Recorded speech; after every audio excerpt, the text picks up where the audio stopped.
Okay, welcome to our final lecture on Othello, Acts 3 through 5.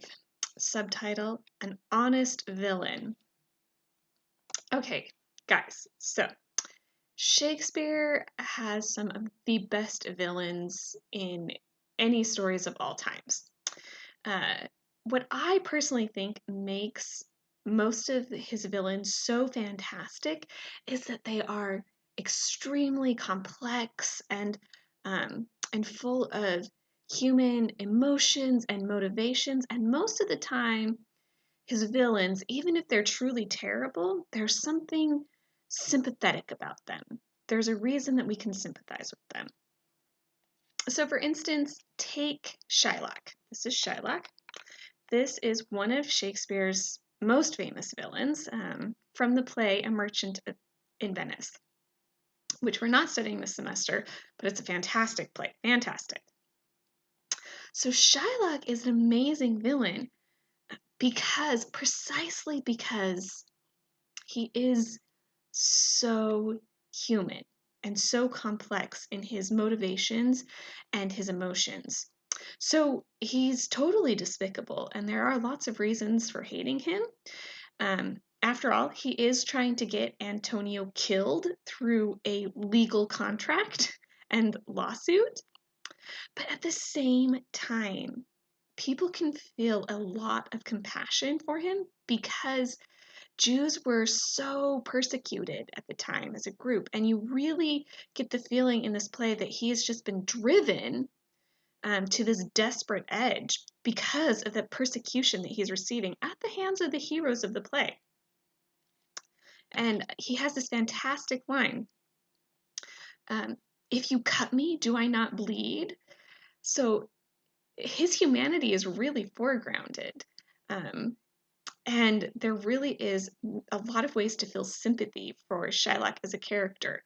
And so directors can very often portray him as a victim, or as a noble Jew, as a very sympathetic character. Um, so Shakespeare has a few other what we might phrase as noble villains, but I think one of the more interesting and common things that he does many times is that he doesn't make a very clear distinction at all between the hero and the villain, or who's the protagonist and who's the villain. For instance, you remember Julius Caesar? We could never really decide, could we? We could never decide who was the hero and who was the villain of that story. Um, Julius Caesar was the title character. Did that make him the hero? Or was he the villain of that story, right? Like, complex question there. And arguments on both sides for who's the villain and who's the hero. We get, this is our next play, guys. Our next play is Macbeth. So we get Macbeth and Lady Macbeth. And they are fascinating villains, super fascinating villains. We'll talk about whether we can feel any sympathy for them or not. But what's interesting is that they are undoubtedly the protagonists, right? The story is from their point of view. And so there is a way that we are cheering for them, potentially, right? Or at least the story's being told from their point of view. They're the protagonists. So again, blurred line between who's the hero of a story and who's the villain there. We also definitely get that sort of blurred line in Richard III. Again, another play that we're not studying this semester. And that's probably lesser known today, but historically was one of Shakespeare's most popular plays. And it has just this fascinating and divisive, again, main character of Richard III, who is the title character, again, possibly the protagonist of the story, but he's also just this ruthless Machiavellian monster. And so it's really interesting how Shakespeare crafts these villains that tend to also be protagonists, or these villains that tend to be sympathetic. All in all, these villains that are very complex and very human and have very oftentimes sympathetic motivations for doing what they do. we tend to understand their motivations. That brings us to Iago. Okay, let's talk about Iago, because this is absolutely my personal opinion, but I think Iago is hands down, without competition, Shakespeare's most evil, most despicable, least sympathetic, and just most unlikable villain. Now, you can argue with me on that if you want. I'm open to alternative suggestions, but in my opinion, Iago is just I think his motivations are the hardest to understand or the hardest to justify. And I think because his motivations are so hard to understand, that makes him feel like a more purely evil villain than almost all of Shakespeare's other villains. So let's talk about Iago's motivations. What are his motivations for essentially destroying Othello's marriage and life? Okay, so one of his motivations is mentioned right off the bat in almost the first speech of the play. He and Rodrigo are talking. Rodrigo says, "Thou toldest me thou didst hold him in thy hate." And Iago explains, yes. So he's telling the story of how the position opened up for Othello's second in command. Iago had 3 great ones of the city make personal suit to him, and he passed Iago over in favor of Cassio. So Othello chose Cassio to be his second in command, and Iago is, I don't know if he's demoted, but he is only the ensign, which is a much lower position. So that's one of Iago's reasons for hating Othello, is that he was passed over for this promotion, which Iago felt like he deserved to be second in command. He deserved to have Cassio's position. So that's one motivation, and perhaps we can understand um, his feelings of anger and hurt over that. But does that justify completely destroying Othello and Desdemona? Right? I don't know. Now, Iago later on mentions a secondary motivation, and this one's sort of interesting to consider, especially for the way that the play plays out. So this is later in scene 3, when Iago's talking to himself. But for my sport and profit, I hate the more, and it is thought abroad that twixt my sheets he's done my office. So essentially, Iago's saying that there's rumors going around that Othello has slept with my wife. But here's the key thing about this. They're rumors. I know not if it be true. But I, for mere suspicion in that kind, will do as if for surety. So, Iago admits that he has not verified this rumor. He has no way of knowing if it's actually true. But just because it's suspected, just because he's under suspicion, he's going to treat it like it's true. And he's going to take his revenge on Othello for supposedly sleeping with his wife. Okay. That's an interesting motivation. However, later on in the play, we do get Amelia's discussion of this concept where she defends herself, where she seems to claim that this is a completely false claim. So again, knowing that it's not really a true rumor, how much can we credit or feel sympathetic to Iago for destroying Othello's life based off just, a mere rumor that he slept with his wife? I don't know. It's complicated, but I still don't think he's justified, quote unquote justified, right? Is any villain justified? Who knows? But There is a possible third motivation that Iago doesn't necessarily voice, but can be sort of picked out through his actions and through the way he works on Othello.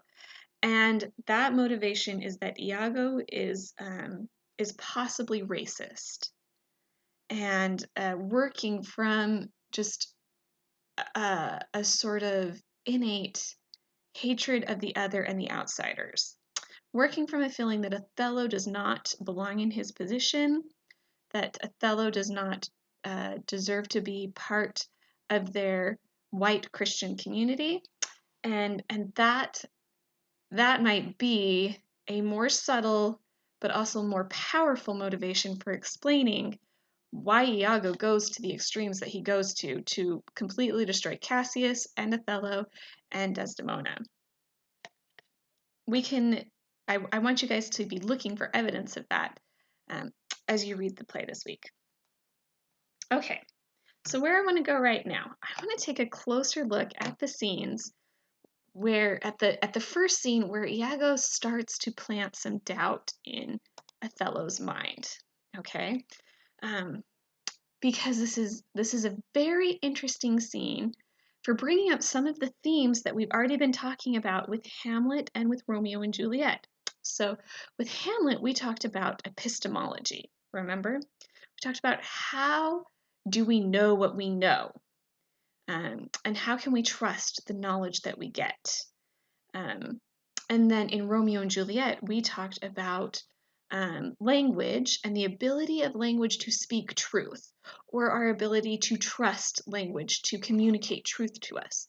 Now, Hamlet was very unsure about his knowledge, and he was very unsure to act because he just was never quite sure of what he knew, right? Never quite sure that he knew of his uncle's guilt. Likewise, Juliet, at least, was very concerned about Romeo swearing his love for her because of the ability for false oaths to be sworn, because of the ability for language to be false. So both Hamlet and Juliet are suspicious. They're suspicious of the knowledge that they have. They're suspicious of the ability of language to tell them the truth. And so they sort of have a what we might consider a healthy distrust. Now, Othello seems to work completely opposite of both Hamlet and Juliet, okay? So, Iago mentions, this starts right after, Iago points out that Cassius and Desdemona are speaking together, and he has the throwaway comment of, oh, me likes that not, and Othello happens to overhear it. So a few lines later, Othello asks him, what are you thinking, Iago? And Iago, I did not think Cassius had been acquainted with her. Oh, yes, and went between us very oft. Indeed. Indeed, indeed, discernest thou aught in that? Is he not honest?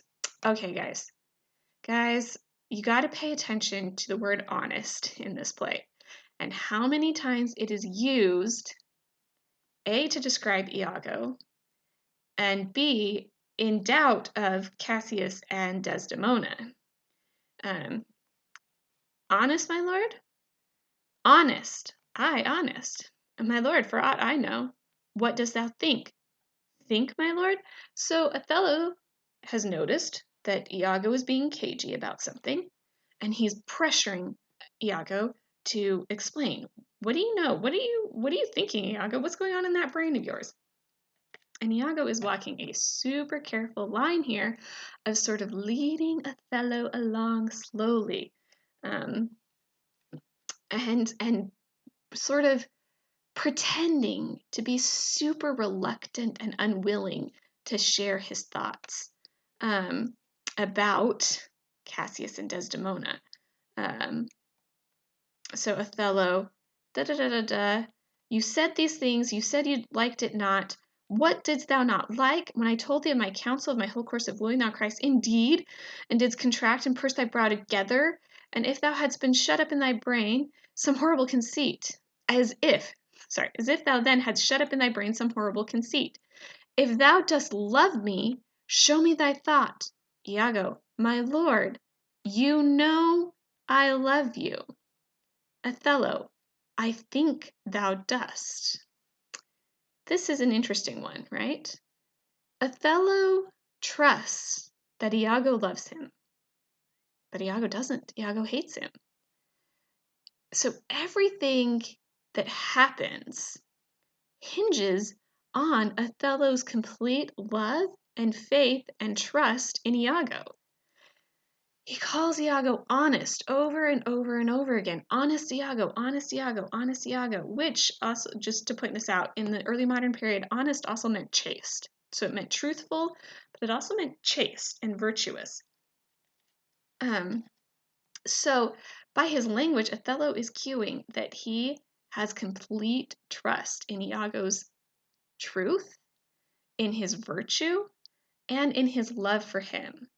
And that is crucial. How Iago is able to, we don't really see how he's able to convince him of that, but that's just a fact. That's a fact for Othello. He doesn't question Othello's honesty. For I know thou art full of love and honesty, and weighest thy words before thou givest them breath. Well, that's true. Iago does weigh his words before he speaks them, but not in the way that Othello thinks, not in the mode of honesty. Therefore, these stops of thine fright me. Okay, so finally, Iago. Oh, this is great. For Michael Cassio, I dare be sworn, I think that he is honest. Othello, I think so too. Iago, men should be what they seem, or those that be not, would they might seem none. Such a fascinating phrase for Iago to speak, because Iago is absolutely not what he seems. Iago is the opposite of honest. Iago is the opposite of loving Othello. So everything that comes out of Iago's mouth is super duplicitous and misleading. And so he is able to say things like, I think Cassio's honest, or he's able to say, like, I'm reluctant to share my thoughts and my ideas, and somehow this is all increasing Othello's trust in him. Othello, there's more in this. I prithee speak to me as thy thinkings, as thou dost ruminate, and give thy worst of thoughts the worst of words. Okay, going on to the next part of the speech. And Iago protests again that he doesn't want to share his thoughts, that his thoughts should be, all slaves are free to think their own thoughts, so utter my thoughts. Why? Say they're vile and false, which they are. His thoughts are vile and false. But somehow by him saying this and by his reluctance to share, Othello just keeps trusting him more and more. Thou dost conspire against thy friend. Yeah, he's just building Othello's suspense. And we get here, then Iago does this whole speech about, I'm so reluctant to share. I confess it's my nature to spy abuses when they may not be there. I would rather not tell you my thoughts. And then Othello's like, no, what do you mean? And Othello gives this speech about how reputation is so important, and he's so reluctant to take a good man's name from him. Othello, I'll know thy thoughts. So all of this is just rhetoric on Iago's part that is carefully goading Othello. Finally, Iago gives this speech, oh, beware, my lord, of jealousy. It is the green-eyed monster. So again, this speech is Iago saying one thing and somehow Othello coming to believe the exact opposite. You guys remember Mark Antony's funeral speech where he was able to do the same thing, where he's able to praise Brutus and Cassius as honorable men, and by the end of the speech, we don't believe they're honorable anymore. Iago is doing the exact same thing here with Othello, and through his words, he is both praising praising Cassio. He is counseling Othello against jealousy. He is painting himself as a virtuous and honest man, and by the end of the speech, Othello, well, he still believes that Iago is virtuous and honest, but he now no longer believes that Cassio's honest, and he is full of jealousy, even though he's just been counseled against it. So by the end of this speech, the seed has been planted, the stage has been set, and Othello is on his course to 100% believing that Desdemona has slept with Cassio. Um, and he's set up to believe it all through the power of Iago's words, all through the power of Iago's rhetoric. There is absolutely 100% zero proof of anything other than the way Iago is able to manipulate words to make Othello see what Iago wants him to see. Okay, right? So for some reason, Othello is not full of that same suspicion that Hamlet is full of. Othello is not full of that same suspicion that Juliet is full of, as far as how can he be sure of his knowledge, or how can we trust that language is telling the truth here. For some reason, Othello is not suspicious at all. Okay, he trusts Iago, hook, line, and sinker, and he is on the path to, completely believing that Desdemona has cheated on him. So there is the handkerchief. There is the handkerchief that is supposedly proof, right? That Iago sets up as proof that that Cassio has been given this favor by Desdemona, and therefore that means they're lovers, right? What's interesting about this handkerchief is, first off, and people have commented on this over and over again, the handkerchief is such a small trifle, such a small thing, right? To destroy your marriage over, to base this accusation on. It is such a slight, small piece of evidence, okay? And Iago never actually sees the handkerchief in Cassio's possession. Only Iago does. And Iago only sees it in his possession because Iago puts it in his possession. Now, okay, I'll rephrase that. Othello does happen to overhear the scene between Cassio and Bianca when she confronts him about the handkerchief, so he does overhear it, right? But it's still all language. It's unclear what he's actually able to see.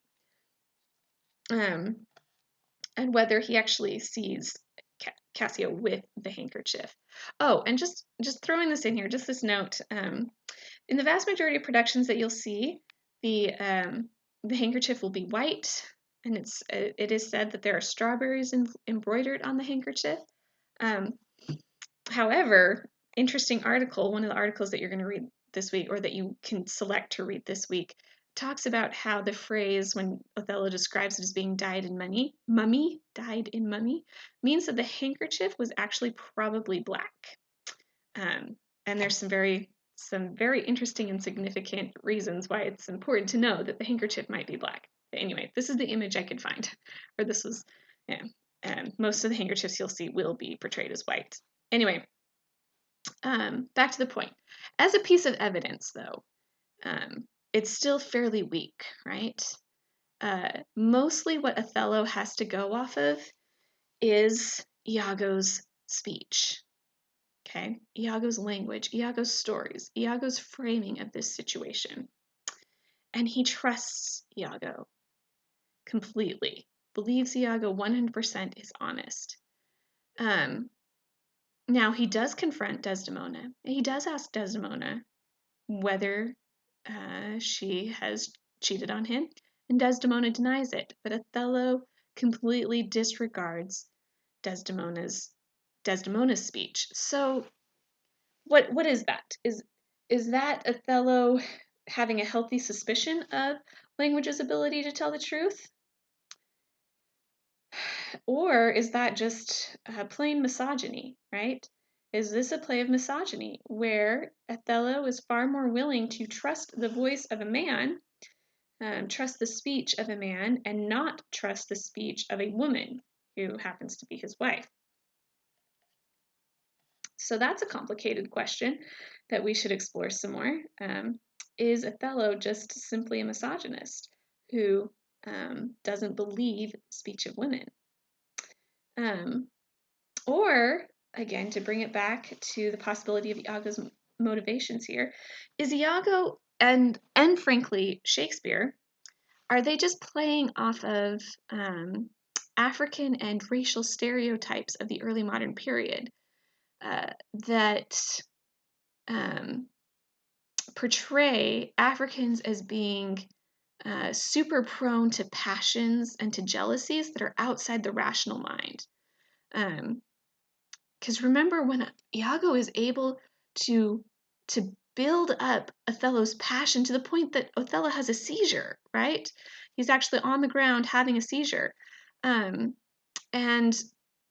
this is not something that necessarily something that a civilized European would do. Let his passions get the better of him this way.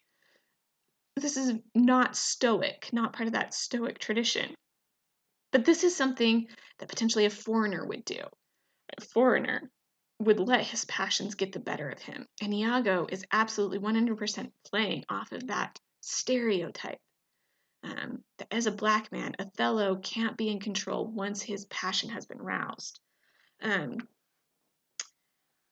So there's a little bit maybe of our evidence that Iago and Shakespeare are working off racial stereotypes here, and that if it's not a part of Iago's motivations, it's certainly part of his execution of his plan to play off of the stereotype that Othello can't control himself when he's in a jealous rage.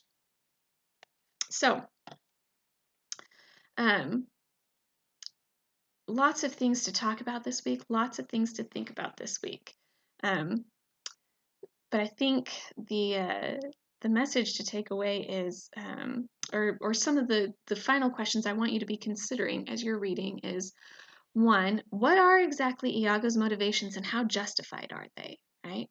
How justified are we is Iago in completely destroying Othello and Desdemona? And then he kills his wife too. He kills his wife, he kills Rodrigo. Goodness, he's got a lot of bodies to his name. How justified is he, given the motivations that he states? Or does he have other motivations that are unstated?